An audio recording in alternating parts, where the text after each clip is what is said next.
Want to dive deep into your data and unlock hidden connections that simple tables just can't reveal? Let's connect the power of Neo4j, a brilliant graph database, with the data visualization might of Tableau. First, open Tableau desktop from the Connect options, select the Moria URL option.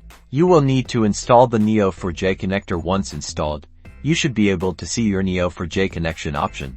Now, let's configure the connection. You'll be asked to enter details about your Neo4j instance. This includes your server address or endpoints, the database name, your username, and your password. After connecting, Tableau will allow you to explore your graph database data. Tableau shows all of your nodes and all of your relationships within the Neo4j.